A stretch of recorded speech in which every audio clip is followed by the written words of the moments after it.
What's going on, family? This is Scrapbook Boxing, Museum of the Forgotten Fisticuffs series. Let's take a look at Frank Klaus, middleweight champion of the world,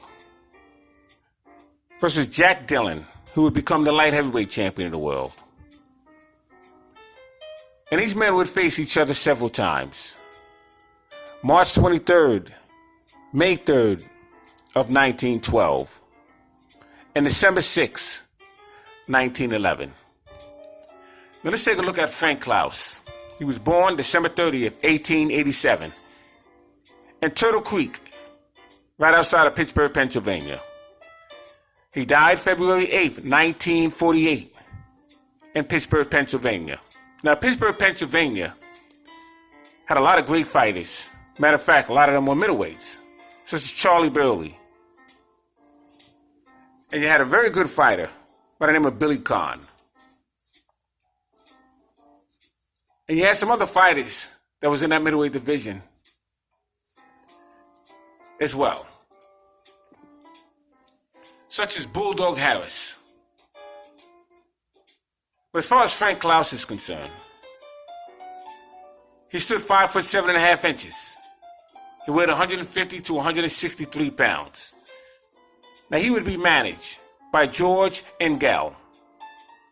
Frank Klaus had total fights of 41 bouts, 33 wins, 21 knockouts, 6 losses, and he was stopped 3 separate occasions.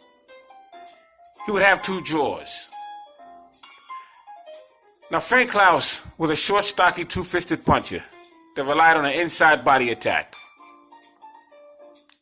He also relied on wearing his opponent down. For example, June 24th, 1912, he became the middleweight champion of the world. But he was recognized by Europe when he would win a 19-round foul against the future light heavyweight champion, George Carpentier. George Carpentier to your left. He was a light heavyweight champion, and he would lose his title to Battling Siki on your right.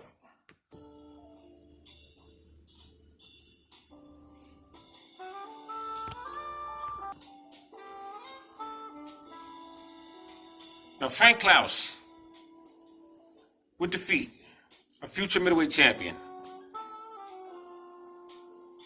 Al McCoy, to your left. Frank Klaus would get an opportunity of a lifetime when he would face off with 2-time middleweight champion, Billy Papke. Papke would have his wars with the great Stanley Ketchel. Stanley Ketchel would be murdered in 1910 against Walter Dibley.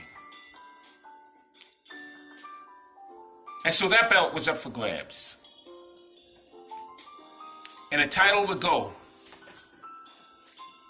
to Mike Gibbons. He didn't fight for it. He didn't defend it. So Billy Papke and Frank Klaus would fight for that belt. And Billy Papke would strive to become a 3-time middleweight champion. He would come up short, and Frank Klaus would now hold the prestigious middleweight championship of the world.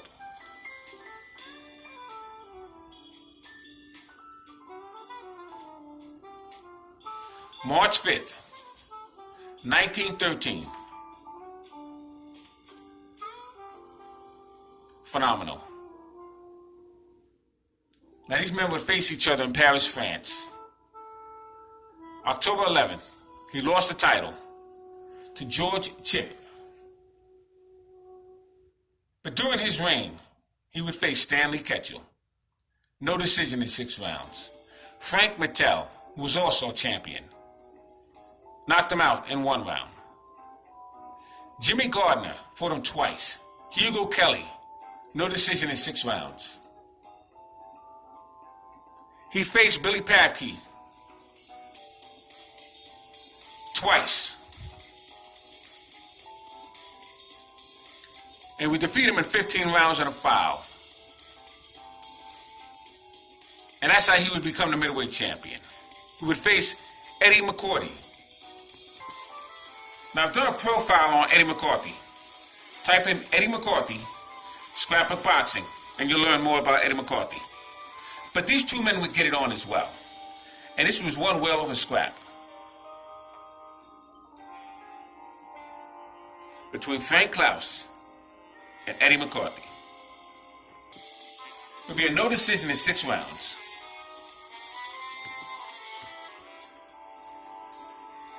He would face Cyclone Johnny Thompson in a no decision in 10 rounds.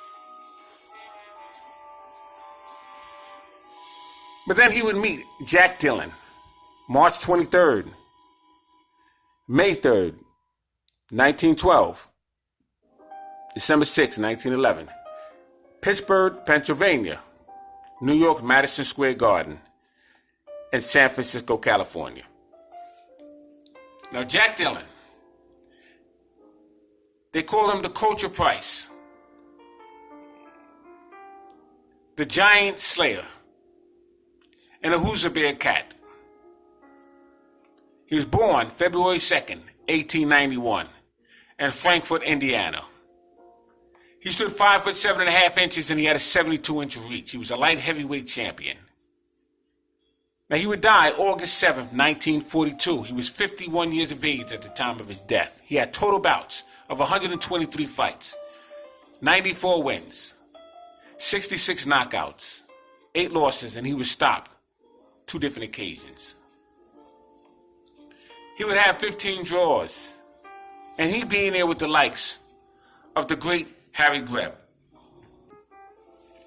Harry Greb was the only opponent to defeat Gene Tunney. Harry Greb, one of the greatest middleweight champions of all times, and I have him ranked number 2 as the greatest fighter of all times.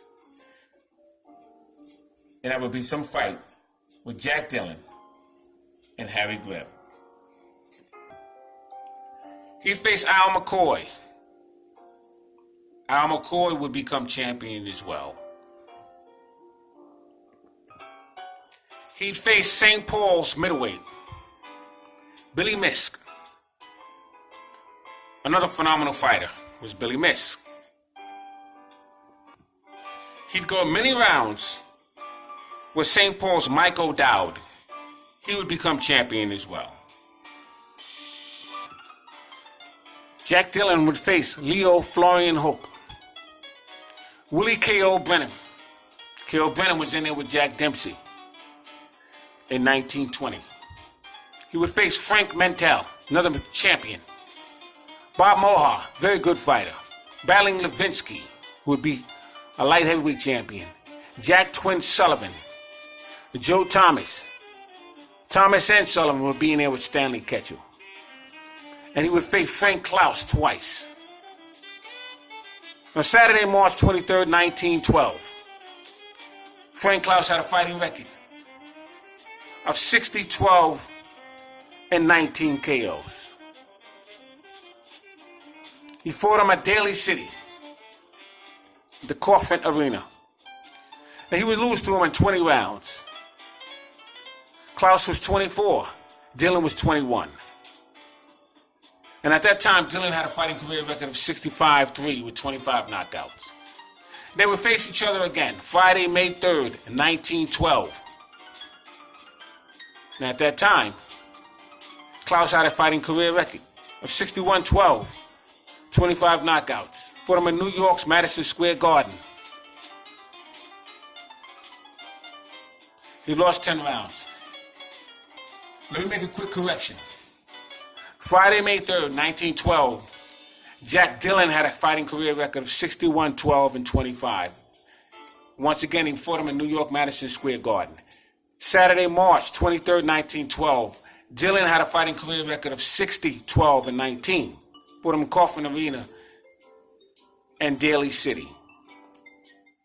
And he lost 20 rounds to Klaus. Klaus, again, was 24. Dillon was 21. So I just want to make that correction. But these two fighters were very good at their time. Jack the Giant Slayer would have eventually become the light heavyweight champion. And Frank Klaus would lose his title to George Chip. So I just wanted you to learn about these two fighters, Jack the Giant Slayer Dillon and Frank Klaus. And you learned about them right here on the Museum of the Forgotten Fisticuffs series. Thanks for hanging in there with me. This is Scrapbook Boxing. Salute to my subscribers. Salute to these old school fighters.